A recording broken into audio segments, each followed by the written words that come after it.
Hello বন্ধুরা, good morning. কি দেখতেছো না আমি এমনি কেন আইতেছি? এই ভাঙা গলা নিয়ে কথা কইতেছি, বুঝতে পারতেছো তো? অনেক কষ্ট করে কথা কইতেছি। তো কিছু কথা বলার জন্য আজকে আমি এখানে এলাম। কেউ হেসো না, যদিও ওটা ভাষা আমার নয়, জাস্ট একটু ইচ্ছে করলো বললাম, আর কি করার জন্য। তো কিছু কথা তোমাদের সাথে শেয়ার করবো আজকে। আমার অনেক দিন ধরেই ভাবছি করবো করা হয়ে চেয়ারের আওয়াজ হয়ে উঠছিল না।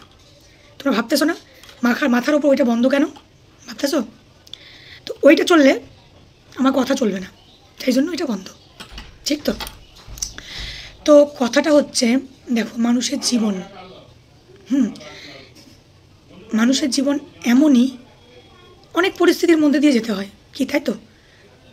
আমাদের জীবনটা আমি আমার জীবন দিয়ে দেখছি, বুঝতে পারছি, এখনও বুঝতে পারছি, চলে যাচ্ছি। তো অনেক বাধা বিপত্তি, অনেক কিছুর করে জীবনটা কাটাতে হয়। তো জীবনের পথে চলাটা কিন্তু খুব একটা সোজা নয়, সে তোমরা জানো, আমিও জানি। জীবনের পথে চলাটা কিন্তু খুব কঠিন, খুব খুব খুব কঠিন, যেটা আমি আমার জীবন দিয়ে বুঝতে পারছি। আজ আমি ভিডিও করি, সোশ্যাল মিডিয়ায় কাজ করছি, তোমরা সবাই জানো।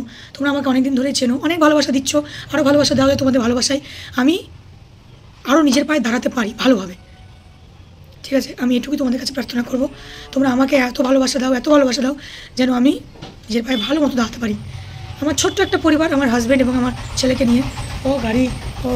এই গাড়ির জন্য কিছু শুনতে পাইবে না তোমরা। একে তো এই ভাঙা গলা নিয়ে কথা কইতেছি, তারপর যদি এই গাড়ি আওয়াজ করে কেমনে লাগে কও? যাকে রাস্তার সামনে ঘর বস, কিছু করার নেই, করতেই হবে, চলবেই। তো ছোট্ট একটা পরিবার আমার হাজব্যান্ড এবং আমার ছেলেকে নিয়ে। পরিবারে আমরা 3টে মানুষ, 3টে প্রাণী আমরা। তো অনেক কষ্টেই, কিন্তু তোমরা অনেকেই বলেছো দিদি ভাই তোমাদের নিজের ঘর কি ভাড়া ঘর? এটা তোমাদের কাছে জানিয়ে দিই, এটা হচ্ছে আমার ভাড়া ঘর, ঠিক আছে? আমার নিজের কোনো বাড়ি নেই। তো তোমাদের যদি ভালোবাসা দাও, ভবিষ্যতে যদি করতে পারি, তোমাদের ভালোবাসায় হয়তো করতে পারবো, সেইটুকু মনে আশা রেখেছি। তোমরা যদি ভালোবাসা দাও, অবশ্যই আমি কিন্তু করতে পারবো। মনে এই যে আশাটা আমার আছে, সেটাকে আমার ফিরিয়ে দিও না। মানুষ, আমি আমার দিক দিয়ে বলি, যখন তুমি দেখবে আস্তে আস্তে আস্তে সিঁড়ি পেরিয়ে ওপরের দিকে উঠতে যাবে, কিছু এমন ধরনের মানুষ আছে তোমাকে নিচের দিকে টেনে ধরবেই। এটাই নিয়ম, এটাই স্বাভাবিক। এটা করবি না, এটা ভালো না, ওটা করবি না, এটা ভালো না। একটা শিশুও যেমন আস্তে আস্তে আস্তে আস্তে আস্তে ধাপে যেমন ওপর দিকে উঠতে থাকে, তার নতুন কিছু করার চেষ্টা থাকে। একটা ধাপ পেরিয়ে সে একটা ধাপে পা দেয়, আর একটা ধাপ পেরিয়ে সে একটা ধাপে পা দেয়। তখন দেখবে কতবার সে পরে আবার উঠে দাঁড়ায়, কতবার সে হাত পা কেটে ছুলে যাচ্ছে, পড়ে যাচ্ছে, কিন্তু সে এগিয়ে যেতে কিন্তু কখনোই ভয় পায় না, কারণ সে শিশু। সে জানে আমি পড়ে যাব, আমার ব্যথা লাগবে। সে কি জানে? সে কিন্তু জানে না, কিন্তু সে চেষ্টা করেই চলে সেটাই করার। অতএব আমি কিন্তু জানি যে আমি পড়ে গেলে ব্যথা লাগবে, আমি উঠতে গেলে আমাকে মানুষ ধরে টানবে, নিচের দিকে ধরে টেনে নামাবে, কিন্তু আমার মনে যদি দৃঢ় বিশ্বাস থাকে যে আমি ওপরে উঠবো, এই বিশ্বাসটাই সব থেকে বড় কথা। কি ঠিক বললাম তো? তো দেখো, সত্যি অনেক অনেক অনেক কষ্ট করে আজকে তোমাদের কাছ থেকে এই কথাগুলো বলা, একটা কারণ আছে। কারণটা হচ্ছে, আমি আমার জীবন দিয়ে দেখছি অনেক কাউকেই, আমি যখনই কিছু করতে যাচ্ছি, একটা না একটা বাধা আমার আসছেই। তো যত বাধা আসুক না কেন, আমার মনে আমি একটা দৃঢ় বিশ্বাস রেখেছি, যতই বাধা আসুক না কেন আমি ভেঙে পড়বো না, আমাকে চেষ্টা করতেই হবে। আজ আমি এই সোশ্যাল মিডিয়ায় কাজ করছি, ইউটিউব বলো, ফেসবুক বলো, 3 বছর হলো। 3 বছর ধরে আমি এই যে কাজ করে চলেছি, সোশ্যাল মিডিয়ায় না এলে আমি জানতেই পারতাম না কত মানুষ কত ধরনের হয়, কত রকমের হয়, আমি বুঝতেই পারতাম না। তো বাদ দাও, সেসব কথা ছাড়ো। ভিডিও করি বলে অনেকে অনেক কমেন্ট করো তোমরা, আমি কমেন্ট নিয়ে কোনো দিনও কোনো প্রশ্ন তুলিনি, কোনো কমেন্টের অ্যান্সার দিতে আসিনি, কারণ আমি ভিডিও করছি, আমার ভিডিও তোমরা দেখছো, যার ভালো লাগছে সে ভালো বলছে, যার ভালো লাগছে না সে ভালো বলছে না। ভালো কমেন্টও কিছু মানুষ করছো, বৌদি খুব সুন্দর লাগছে, দিদিভাই খুব ভালো হয়েছে, এইভাবেই এগিয়ে যাও, তোমার পাশে আছি। যারা এই ধরনের কমেন্টগুলো করছো, ওই কমেন্ট যাদের ভালো লাগছে, তো কি বলছিলাম, বৃষ্টি চলে এসেছিলো, দেখো গায়ে জল পড়ে, দেখতে পাচ্ছ, কাপড় জামাগুলো তুলতে গেছিলাম। তো ভালো কমেন্টগুলো যেমন আমি আমার গায়ে ফুল চন্দনের মতো মেখে নিই, যে যাক আমাকে ভালো কমেন্ট করেছে, সুন্দর কমেন্ট করেছে, তেমনই এই নেগেটিভ কমেন্টগুলো, খারাপ কমেন্টগুলো, সেগুলোকে কেন বাদ দেবো? সেগুলোও আমি ফুল চন্দনের মতো গায়ে মেখে নিই, কারণ আমার কোনো কিচ্ছু অসুবিধা হয় না।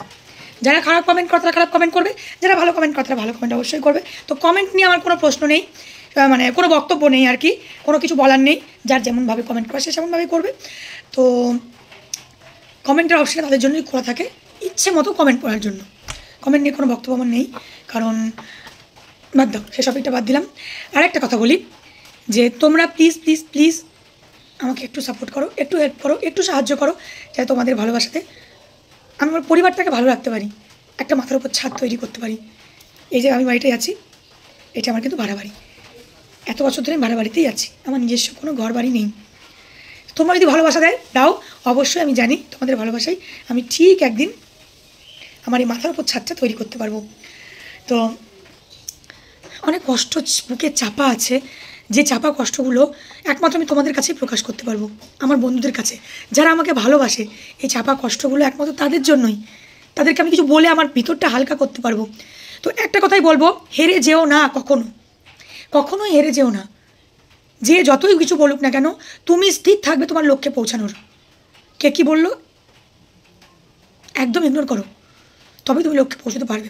আমি এই কথাটা কেন বলছি, তোমরা তো বলবে বই তুমি বা কী করেছো। আমি কিছু করিনি, সত্যি কথা ভাই, আমি কিছু করিনি, করতে পারিনি, হয়তো করতে পারবো কিনা তাও জানি না। তো একটা কথা বলবো, শুধু আমার দিক থেকে আমি বলছি না, আমি আমার জীবন দিক দিয়ে বলছি, আমার দিক থেকে ধরে বলছি, আমি শুধু লক্ষ্য রাখবে, আমাকে ওপরে পৌঁছতে হবে। যে যাই বলুক না কেন, তোমার লক্ষ্য যদি স্থির থাকে, তুমি যদি মনে করো আমি সাকসেস, তুমি সেখানেই থেমে যাবে। তুমি যতদিন না মনে করবে আমি সাকসেস নই, ততদিন তুমি দৌড়বে। আর এই দৌড়টাই হচ্ছে একমাত্র লক্ষ্য। দৌড়ে যাও, কাজ করে যাও, একদিন সফলতা অবশ্যই পাবে।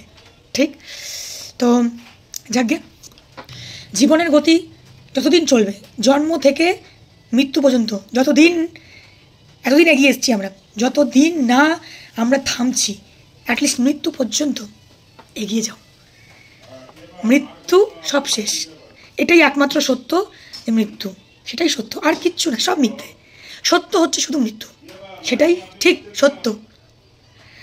তো রাধে রাধে, আর কিছু বলার নেই, আর কিছু বলবো না, কিছু বলার নেই। কিছু কষ্ট ছিল তোমাদের কাছে প্রকাশ করার জন্য, অনেক কষ্ট করছি বন্ধুরা, অনেক কষ্ট করছি।